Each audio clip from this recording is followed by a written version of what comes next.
Ketemu lagi sama aku Malaya. Di video hari ini aku mau menjelaskan tentang proklamasi Indonesia.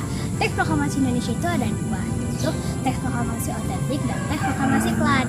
Teks proklamasi Klan adalah teks proklamasi yang ditulis tangan oleh Soekarno dan atas saran Bapak Ahmad Subarjo, yang diambil dari rumusan Badan Penyelidik Usaha Persiapan Kemerdekaan Indonesia atau BPUPKI. Sedangkan kalimat terakhir adalah saran dari Bung Hatta. Ini adalah teks proklamasi Klan. Proklamasi, kami bangsa Indonesia dengan ini menyatakan kemerdekaan Indonesia. Hal-hal yang mengenai pemindahan kekuasaan dan lain-lain diselenggarakan dengan cara seksama dan dalam tempo yang sesingkat-singkatnya. Jakarta, 17/8/05. Wakil-wakil bangsa Indonesia. Nah, teks proklamasi yang kedua adalah teks proklamasi otentik. Teks proklamasi otentik adalah teks yang sudah mengalami perubahan dan sudah disempurnakan. Teks ini diketik oleh Sayuti Melik. Sayuti Melik adalah salah satu pemuda bangsa Indonesia yang ikut andil dalam persiapan kemerdekaan Indonesia. Ini adalah contoh teks proklamasi otentik. Proklamasi. Kami bangsa Indonesia dengan ini menyatakan kemerdekaan Indonesia. Hal-hal yang mengenai pemindahan kekuasaan dan lain-lain diselenggarakan dengan cara seksama dan dalam tempo yang sesingkat-singkatnya. Jakarta, hari 17/8/05. Atas nama bangsa Indonesia, Soekarno-Hatta. Sejarah singkat proklamasi.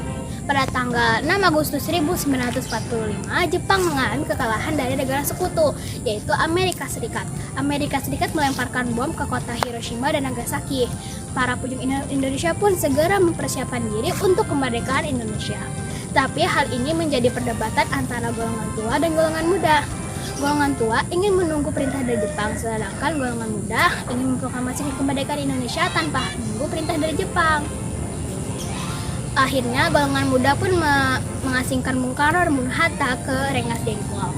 Tujuannya agar pejuang Indonesia tidak terpengaruh terhadap Jepang, hingga akhirnya menunda proklamasi kemerdekaan Indonesia. Peristiwa ini dikenal dengan peristiwa Rengas Dengklok.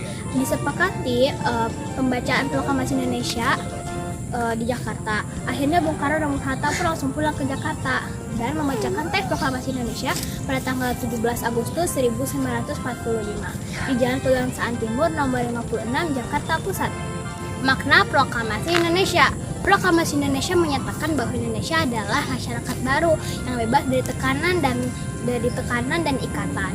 Proklamasi Indonesia menyatakan bahwa Indonesia telah bebas dari penjajahan bangsa lain.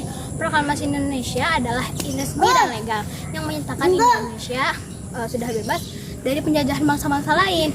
Nah, itu dia tadi tentang teks proklamasi Indonesia dan proklamasi Indonesia. Sampai sini dulu videonya. Wassalamualaikum warahmatullahi wabarakatuh.